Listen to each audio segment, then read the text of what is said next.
Hi, everybody, and welcome back to Let's Combinate. I'm your host, Subhi Saadeh. I've taken a hiatus, to be honest, where I've been recording a lot of solo videos and I really miss interviews. We have an esteemed guest here today, Mark Burchnall, who's a director of engineering at PSN Labs.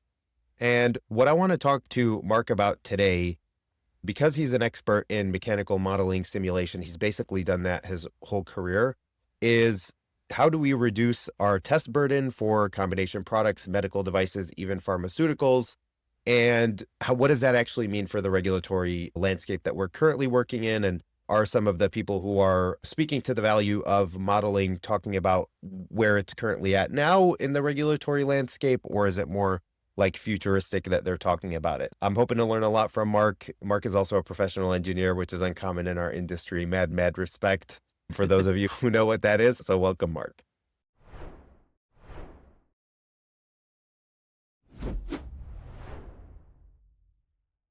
Yeah, thank you, Subhi, for having me. I'm excited to discuss modeling and simulation and how best to use it. Like you mentioned, I think people are aware of this tool, that it's a tool in their toolbox, but I think we've bucketized it into the R&D space and not necessarily aware of it in the regulatory evidence generation space. That being said, there's limitations and we can talk through those. Yeah, I'll go through one of my foundational experiences as a young engineer. Is I remember going through and I was like writing a protocol and then going to a lab and having the lab technicians, whatever, read through it. And they're like, Subi, this protocol sucks, right? What is Yeah, this? And yeah, there was a few things in my first year as a sustaining engineer, like I was managing an on-market product that were experiences that continually the core memories from what's that movie, the yeah. Disney movie? Yeah, it's not gonna, Not it'll coming come to to me me later. either. So there are these core memories that I always go back to. And my boss at the time assigned me a kappa, and the kappa was for this 15-liter drain bag, where it Right, was whatever a drain bag drains into, right? It's a waste bag. So you just need whatever is going into it to go into the bag, and when you're done to be able to close it off and it not leak everywhere. So it had these Borla clamps on it, and we started getting complaints that these 15, like imagine 8 2 liters just leaking out of a bag. Like 15 right, liters is a lot. And so right. we had customers who were having to replace like their flooring, their carpets, and it was a big deal. And we found out that they switched the tool to a hot runner, which is something that's common. Like the tool was wearing, but they also switched the gating for where Right. the plastic fed into the tool. And so we hadn't realized that basically the structural integrity of the part had shifted. And we had to make a change pretty quickly because this was a daily therapy that patients were using. And Right. so what we had to do was one, figure out, okay, based on the current plastic that we're using for this Borla clamp, what are the what are the structural issues that are happening because of the way that we've set up the tool? And two, if we were going to use different materials, what would that mean? Right. And so we found an expert in mechanical modeling in our tech resources group, and literally within one day, we had 8 options of materials and which one was the best one. And we just were able to run the tool with the 3 best ones and just do basic characterization and done. Yeah. And That's so nine-month kappa getting to that point, and then literally within, I want to say 1 to 2 weeks, maybe, it helped us get to that. And so I think the use case is mostly in that arena, but maybe talk about, because I think it's like people are now talking about how yeah. to use modeling in the future. And I just use Yes. that as one example to say, hold on, before we talk about the future, let's talk about how we're using it now, because it's Yeah. still something that is really, and sorry, I'm going on a soliloquy here, but it's obviously a really important tool to be used. And I think a lot of times people don't recognize, oh, this is something that can be used situationally, or we don't have the resource or the understanding of how to use it. But it's, hey, if Yeah. you call somebody for me, it was like, I didn't know, like this guy literally was sitting like 2 rows down from me. I think this is a great use of the tools, computational modeling and simulation. One of the historic tools is and numerical methods is finite element analysis. So FEA is utilized for structural mechanics and assessing things like seal or mechanical integrity of components, right? And so I think that it's a great use in R&D space. And in that R&D space, you're generally creating these models for more like left-right decisions, right? Broader decisions to try to get a feel for where you're at, right? Where is your limit at? You may not know that your model is perfectly accurate, right? Not know that it's perfectly predictive of your physical space, but you may know that it's directionally predictive in certain areas, right? And so I think the right engineer and the right person that's done a lot of computational modeling and simulation can set things up so that you can make that left-right decision very quickly, like your colleague did, and helped you get out of that kappa. And I think one of the areas that you can potentially get into trouble is way early on into my career, maybe 2-3 years into my career, I was doing simulation and running some finite element, and I had no context for how it was viewed in the space of my clients and my colleagues and what these models meant to them, right? And so I remember a director at a large medical device company was looking at my modeling and said, "This is just a pretty picture." Yeah. He said that in front of me, and he's "That's just a pretty picture with nice contours." And you could tell he just didn't trust the model at all. Yeah. And so I've heard that many times again after that. And so have people in organizations that are like that, hey, it's a pretty picture, right?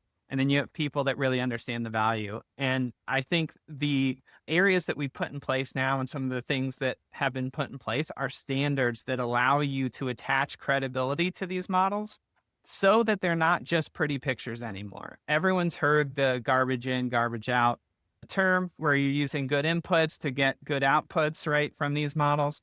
But that only goes so far, and you really need to do some verification and validation of these models if they're used in other things outside of R&D. I've worked on surgical devices that are almost a year lead time for a prototype, right? And so if you're waiting a year for a prototype, you want to use that model to really be sure that when that prototype comes in, that you have a high confidence that it's going to meet at least your high risk requirements, the requirements that you have a chance of getting there. And that traditional build, test, fail cycle of building a prototype, testing it, and then failing it, you only learn what you test, right? And you potentially don't learn where your line is, right? And where your limit is. You only learn that, hey, I've passed these 5 prototypes that I made, but I could have failed if I had gone to a 5% higher load or a 5% higher speed or changed the temperatures at which I delivered that drug. I would have failed. And so the model helps you really evaluate some of these tangential scenarios, whether they're environmental conditions or dimensional tolerances or manufacturing conditions, and really help you to understand the sensitivity to different variables so that when you do go to prototype, you can really ensure that prototype is representative of what you were trying to intend to make. And then the other thing that you do is when you do get that prototype in, you want to have the information from the testing that's completed on that prototype feed back into the model. So you're doing a comparison of the model's performance and the test performance. And so that model's credibility is rising as your device complexity and prototype complexity is rising and your technical readiness is increasing. And so that way your model is more powerful and your prototype's more powerful in dialing down the risk and meeting the requirements that your patients are looking for. Yeah. I think what I was wondering is with as much comfort as you have, if you've been basically doing this for your whole career, right? The modeling bit. Yeah. If somebody were to say, hey, I have a project that, is going to follow the build, test, fail. I'm used to hearing things like engineering study loops. Yes, right? exactly. Loops. You're used to loops, loop, one after the other. And so by the time you get to a design that you're ready to do design verification or build submission batches off of, you've gone through 4, 5, 6 study loops. And sometimes each one of them has multiple parts. So the first part is this configuration. The second part is this configuration. And so you may have a 3.1, 3.2, 3.3, and then before you get to 4, because each one is a design iteration. And so sometimes 4 is worse than 3. You just you didn't know what you didn't know. And you're like, oh, 3 was actually better. And and so from that point of view, using basic, let's say you're planning 4 study loops, do you feel like you would be able to, if you use modeling correctly, cut it down to 2, 1? Yes.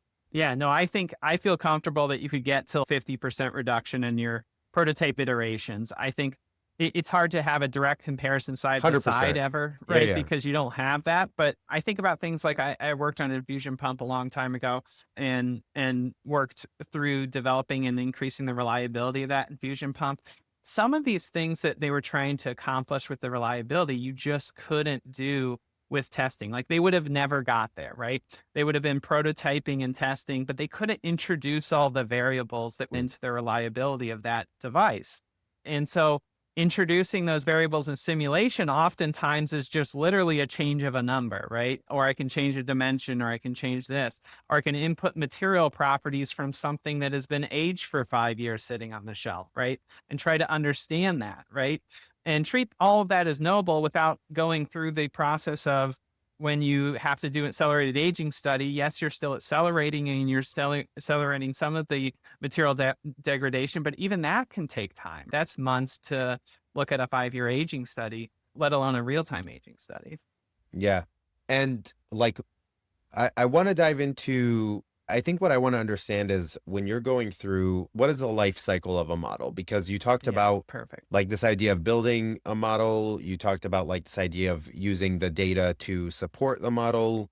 I imagine sometimes the data doesn't support the model, and then you need to Yeah, like fine tune some of your parameters or whatever.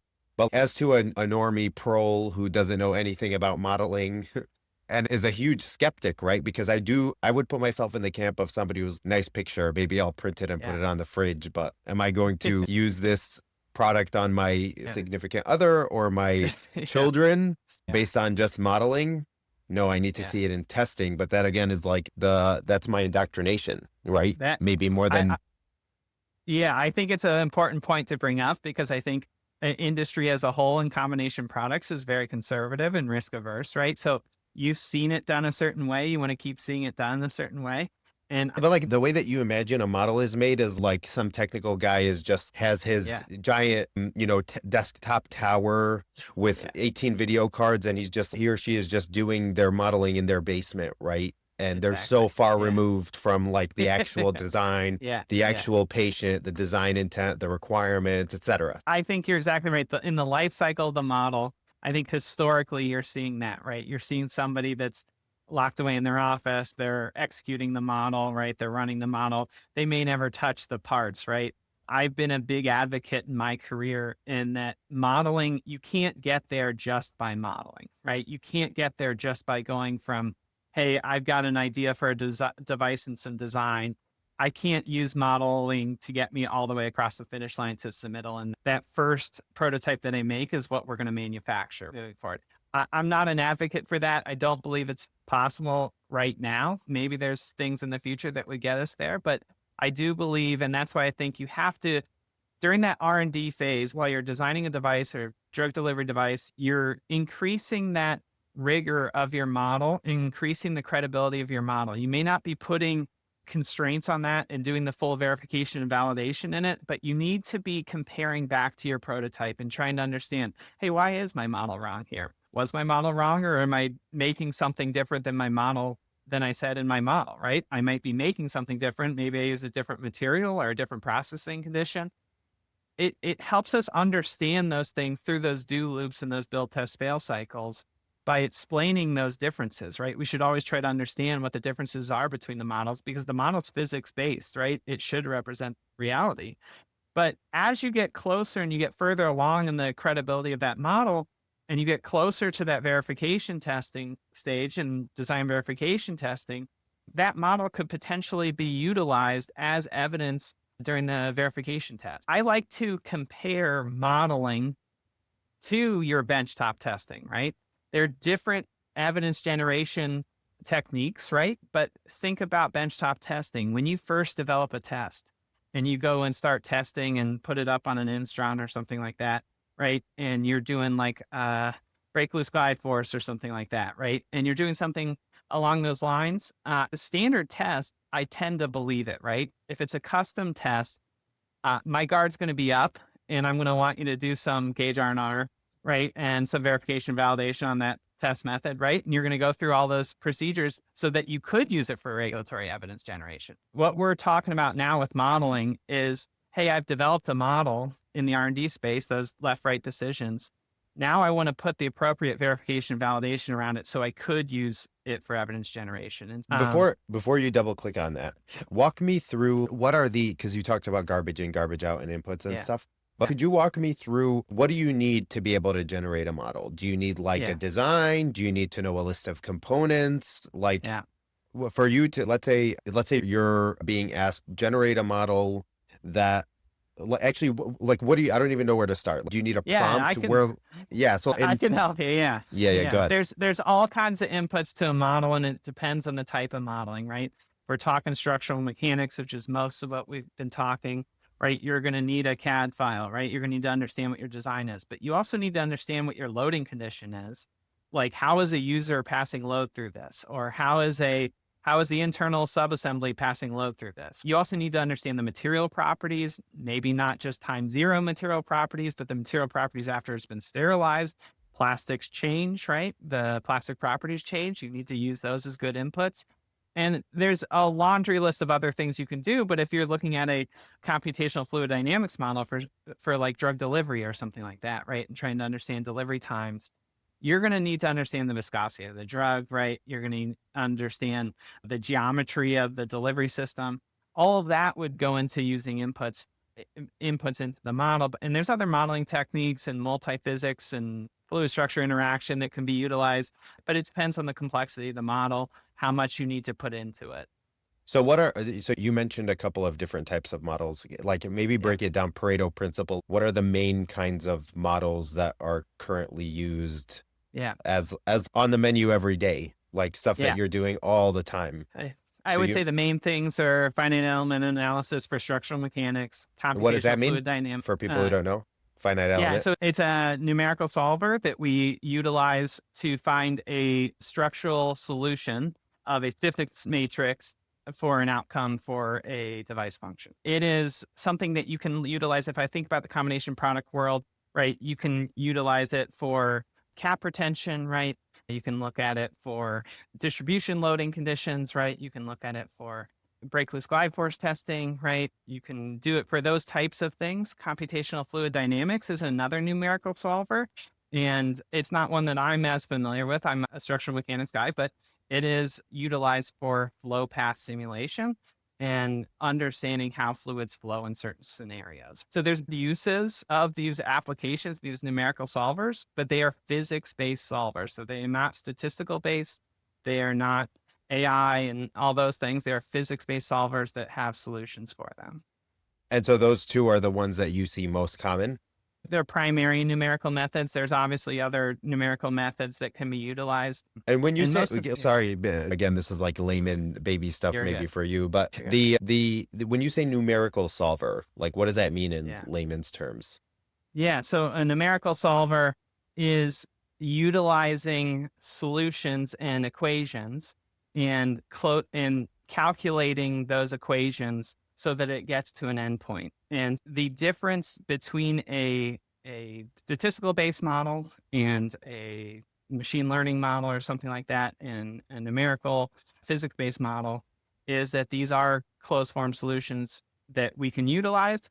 The statistical based model is really applying a response surface or a fitted curve to provide outputs. The AI based model, you're training it kind of a black box, right? And everyone's gotten a heavy education on that over the last few years, but yeah, that's the difference there. And so when you say it's a numerical model, what you're using, Yeah. all your efforts are to generate equations that you can say, like, with some level of certainty, the f of x of Yeah. whatever it is you're solving for equals.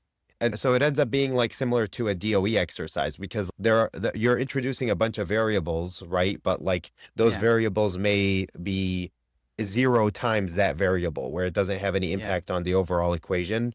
And you're just like figuring out what does. Yes, potentially that's how you do like a sensitivity analysis of a model, right? You would be saying, okay, this certain variable in my model, I would like to go up and down, understand what its sensitivity is to a certain output, right? Maybe I'm looking at a max stress value or a strain or displacement or something along those in the model. And so I would say that the important thing with modeling and simulation is a lot of these modeling and simulation tools have commercial softwares that are available. So they Mhm. do a lot of the back end calculations for you. You're just doing the pre-processing and setting up of the model and the discretization of the mess and those kind of things. But a lot of that type of stuff is getting more and more automated by these commercial software companies to make it more and more approachable for people that don't have experience in computational modeling and simulation. That approachable thing is great for software companies, but it's also, as somebody who's an advocate for computational modeling and simulation, it's a little dangerous because you give it to more people that don't necessarily understand the limits of the software and the modeling techniques. And so you potentially get more pretty pictures shown around and discredit in general the tool as a useful resource. Yeah, and so like I remember this is like an aside, but I used to Yeah. do concurrent costing. And so where we would have tools that we would use to be able, we would put the CAD file in, we'd be able to speak to what kind of Yeah. tool is it, what's the Yeah. cavitation, what's the Yeah. material, where is it manufactured?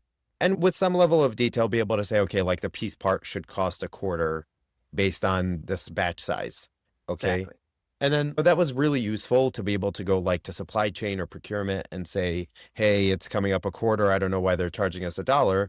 But a lot of times you'd be left holding a bag where they're like, yeah, it's $1. Have you considered this? Have you considered that? Have you considered this? This is why it's 4 times what you're saying, because like Yeah. it's not just load the file in. Oh my God, they're Exactly. overcharging Yeah. us. Yeah. Yes, exactly. Yeah. Okay, let's say you're starting from scratch. Okay, you mentioned a few things that you need to be able to start a model. I imagine it starts with you need CAD file, you Yeah. need to know some information for a combination product, you need to Yeah. understand some of the fluid properties of the drug. But do like outside of, I think, I don't know if it was Stephen Hawking or somebody else, Yeah. but like a Yeah. lot of people say everything is physics, right? Even Yeah. chemistry is physics, Yeah. right? I'm not a Yeah. scientist, so I don't know about that. Yeah. But Yeah. do things like pH of the drug and osmolarity and all those Yeah. other things also, are they useful for you, or are you only Yeah. looking at like some of the physical? Absolutely. Absolutely. Some of that stuff is useful because, and I forgot to mention this, but one of the basic starting blocks that you should have before you even start going down the route of collecting the CAD, the information on the materials and drug, is you want to have a question of interest. What are you trying to answer with this model? I think one of the challenges people get into with models is they try to make models do everything, right? They try to make it do solve every question that they have available. They want to make it a true digital twin of exactly what's going on in the physical space. In my mind, though, I think that we should only look at the question that you're trying to answer in that model, right? So if you have a very specific question that you're trying to answer, that's what I want to be able to address. And so when you define that, maybe pH is important, right, of the drug. If for some reason it affects surface tension of the drug, and the surface tension of the drug changes your delivery properties, right? And your delivery times and so forth. So I think if you define that question well enough at start, it can start to outline what is actually important to you because you may not care about pH, right? If you're just looking at stopper retention in a syringe, maybe I don't care about pH, right? You'd probably be fine without pH. And okay, then like as far as like the model life cycle goes, the first thing that you mentioned is basically before you go into collecting anything, get the intended, for lack of a better word, intended use statement for the model. What are we trying Yeah. to get out of this before Yes. because like we don't want to just make a model for the sake of making a model. Exactly. But let's say that's clear, you understand what you need, you understand why you're creating a model. What is the first step that goes into the model generation? And I'm like looking at it from the perspective who's not going of somebody who's not actually going to generate a model, but Yeah. like Yeah. somebody who's skeptical and is just, oh, this person is just like playing in CAD or whatever. Like Yeah. I basically Yeah. what I want to do is but not even build an argument, but try and understand like if I was going to sell someone on design controls, like regular Yeah. design controls, I Yeah. would explain to them the waterfall diagram and the V model and how Yeah. Yeah. it's basically plan, do, check, acts all across the way. And then Yeah. you Yeah. transfer that design that you know it works because Mhm. you built it and you tested it to Yeah. production and then you confirm it's actually there and then et cetera. And then we have post-market checks and sustaining and acceptance and all that stuff. And so Yeah. what does the waterfall look like for a model? Yeah, I think that that's a great question. And I think one of the standards that I want to reference is ASME V&V 40, This came out in 2018. It's called Assessing Credibility of Computational Modeling Through Verification and Validation, Application to Medical Devices. You can tell that someone that's really in the modeling came up with that title, but it gives an approach on how to do modeling and simulation, right? I would say it's very focused on the verification and validation and generating models for regulatory submittal, but I think the approach is still right in general for setting up even these left-right decision-making models that are in the R&D space. It starts with a question of interest. It defines what are you trying to get out of this? What are you trying to learn from the model? It then goes to define a context of use. In that defining the context of use, you're going to try to understand what CAD is important, right? What part of the drawing is important? What are the boundary conditions that are important? What are the load conditions that are important? What are the material properties that are important? What do I need to do to answer this question? And then you go to assess model risk. And so again, this is focused on the verification and validation, but I think it's good to have in the back of your mind for any model development. The risk is really done by two different areas. And if you're familiar with risk-based thinking, these areas will be very, very, not very new to you. It's model influence. And so it's how much your evidence to answering that question is just solely based on that model. If it's 100% is the model, then you have a high risk model, right? And then the other one is model consequence. So if your consequence of your model being wrong, so if your model is wrong, what is the consequence? Is it patient death, right? That's the extreme. Or is it just a slight delay and you grab the next device? Or is it a business risk at the far end?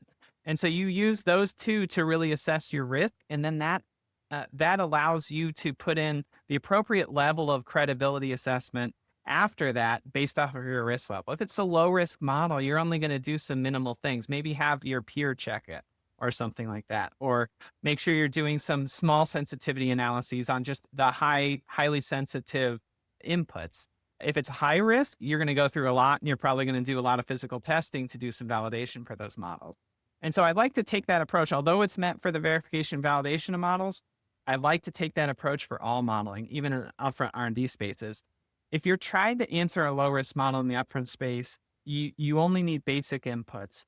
But as you try to go up the scale to a higher risk model, you might need to really understand everything about that, what you're trying to model. You need to understand pH, but maybe you don't need to understand just pH, but you need to understand pH at hot temperatures and low temperatures, right?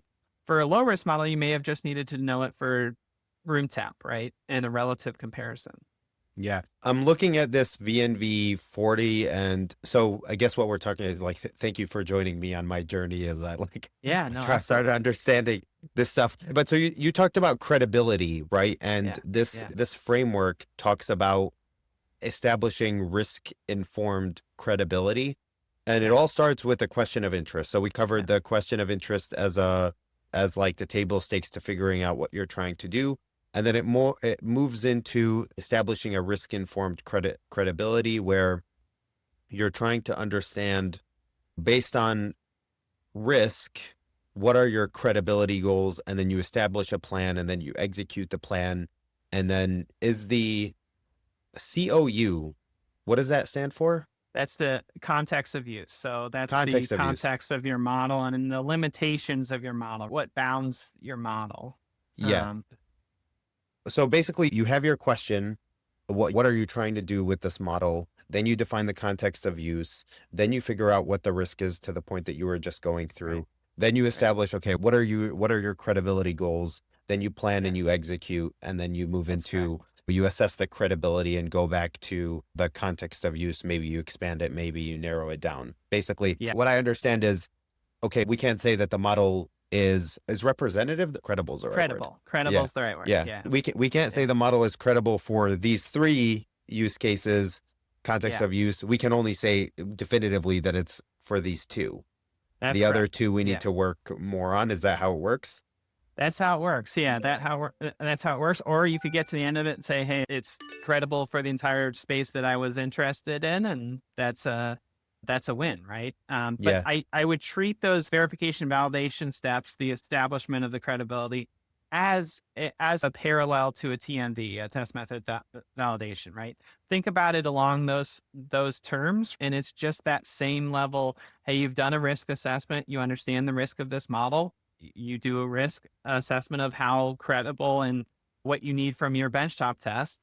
Then you move into the verification and validation, and that's your in the modeling world. And I don't want to get too geeky, but it's like mesh sensitivities and numerical solver convergence and all of these things that you really want to have someone that understands what's important and how to do these things in a modeling space. So I'm not a big advocate for having someone that's not an analyst or simulation expert to do that, but I think they should be involved in some of the process around it. Yeah. As somebody who has been part of many TMVs, one of the companies that I worked Yeah. at had a TMV warning letter. I think Yeah. the distinct, because I understand what you're saying of like drawing a parallel, and it's good to try and explain, okay, this is this credibility situation where we're establishing a plan and then we're executing the plan. It's like a Yeah. TMV plan and a TMV report. I think where I struggle and would like for you to maybe try and deal with my heart being torn apart as far as model goes is TMV, like Gauge R&R, is based, broadly speaking, on the automotive MSA. And so Yeah. like you can go into Gauge R and understand like the difference between percent to tolerance or study variation. And these are things that have been used time and again. Everybody knows it. There's Yeah. textbooks written about this stuff. Yeah. And I'm Yeah. sure there's the same thing about modeling, but like Yes. I feel comfortable going in and reviewing a TMV report on like I'm comfortable on in that area. I've done it multiple times, bunch of different test methods, whether it's like I don't want to go into the details of that, but that's an area that there's comfort. What Yeah. does the quality engineering, like approval of a model, oversight of a model Yeah.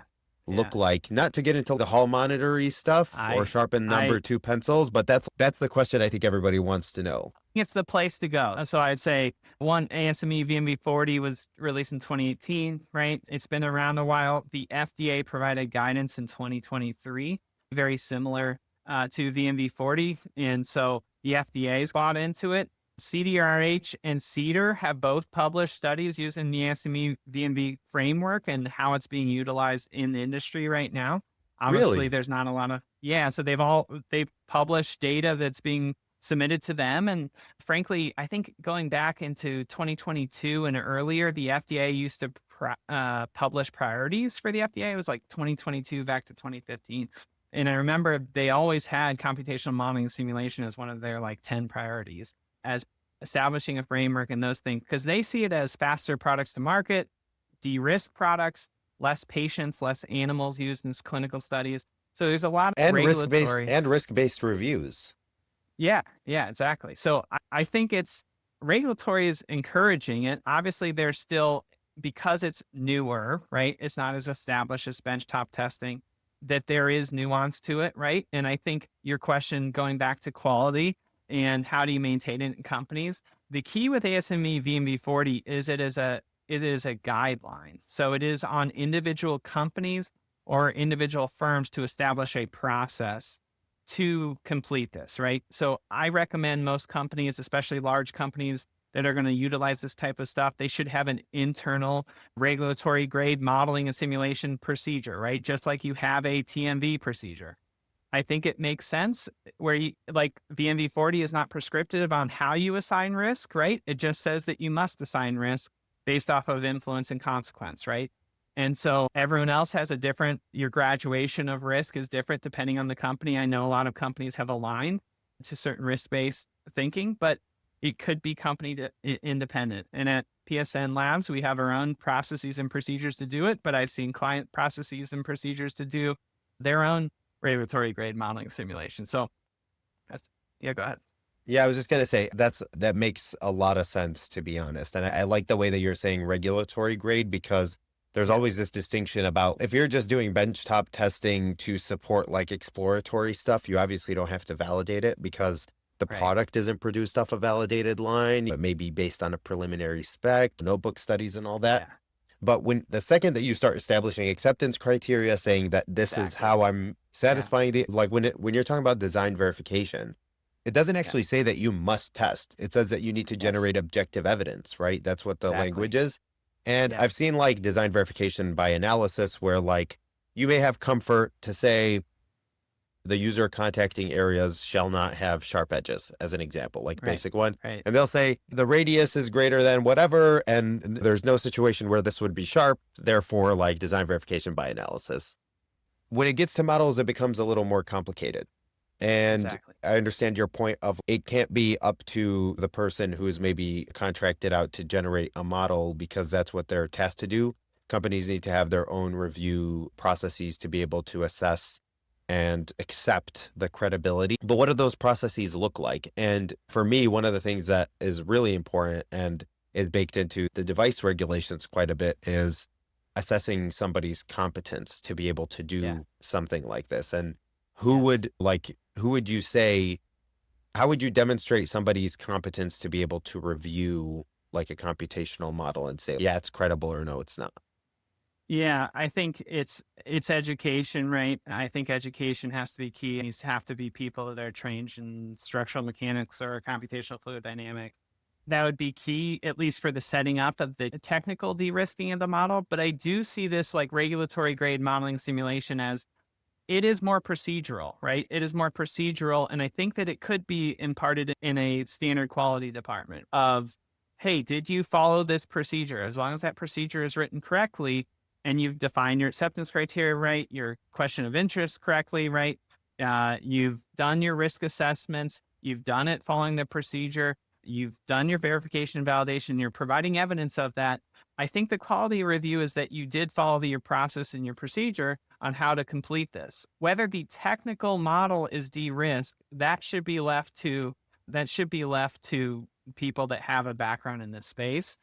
But I do think that a lot of that is worked out by the verification and validation because the validation activities, you're doing a comparator against a physical model. So if you have a low risk model, maybe you don't do complete comparator analysis against a physical component, but And so a complete comparator is like 1-to-1. My model said that the yeah, force is going to be this, and then I yeah, tested the force and yeah, and you would do yeah. that against all factors.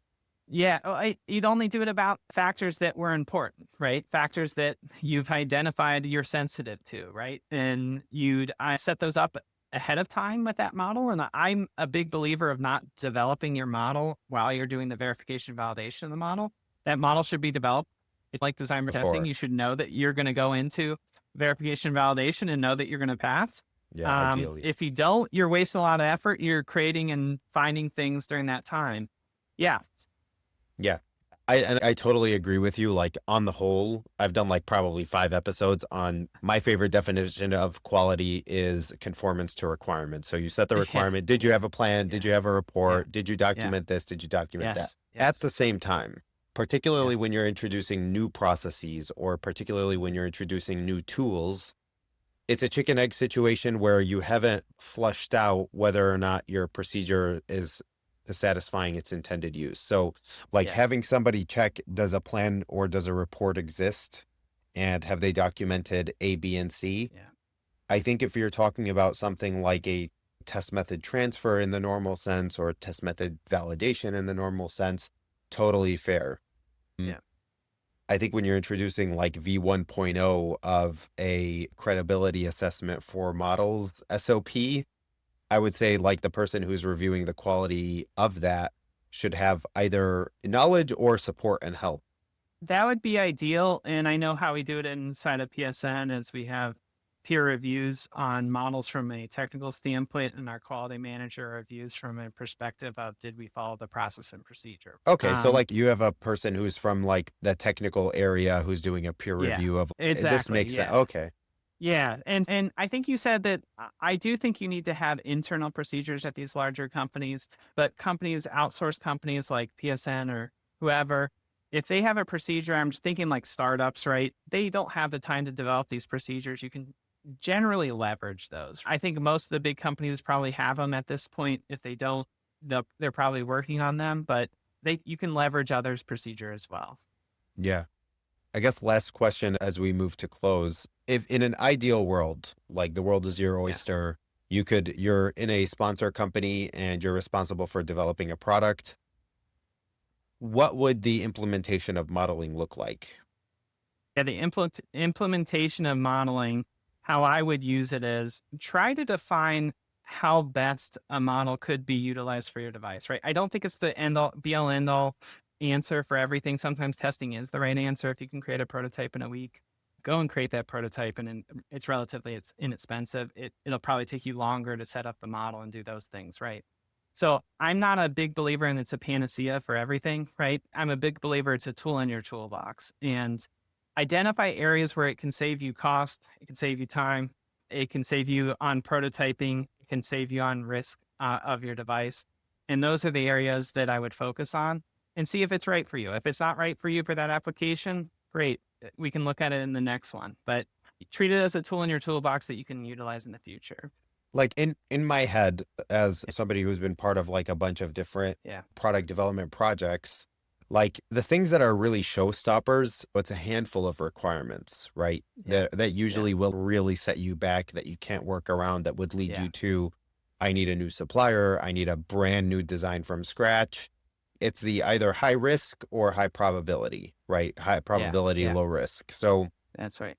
Yeah. would you suggest using, because I've been in a couple situations where it's, dang, if we knew this earlier, we would have potentially corrected course way sooner. And you have, Yeah. to your point, you never want to get into design verification carrying any kind of risk. But Yeah. sometimes, you know, it's what you do. And Yeah. other times you thought you de-risked it.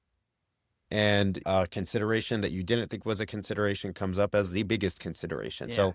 like, would you say that based on your risk assessments, see what are the areas that have the highest composite Yeah. risk scores, whether they're RPN or something else, and say down select for the first, or not down select, segregate out those maybe 5 items that are the most important and build a model for those? Yeah. Yeah, I think that could be a case, but sometimes those models are very high risk, and that means that those models are Mm, expensive to create and expensive to validate, the right? credibility. Yeah. I see use cases where like a material change on market. If you had a validated model of that device and for some reason you've got a material supply that goes away and you need to replace the material, I can now utilize that model. That's a great investment as like a proactive, hey, this comes up. I don't have to build a million parts and go through an entire suite of testing again and revalidate everything. I've got a model to say it's going to be equivalent. The model's been validated. We should go forward with that. That's a kind of a great use case, but obviously there's plenty of others. Mark, this was awesome. Where can people find you? You can find me at psnlabs.com, and we're happy to help customers in their modeling simulation journey. Awesome. And if they want to reach out to you specifically, LinkedIn? Yeah, LinkedIn. You can find me on LinkedIn, or my email address is mark.burchnall@psnlabs.com. Awesome. Thanks for coming on, Mark. This was great. Thanks, Subhi.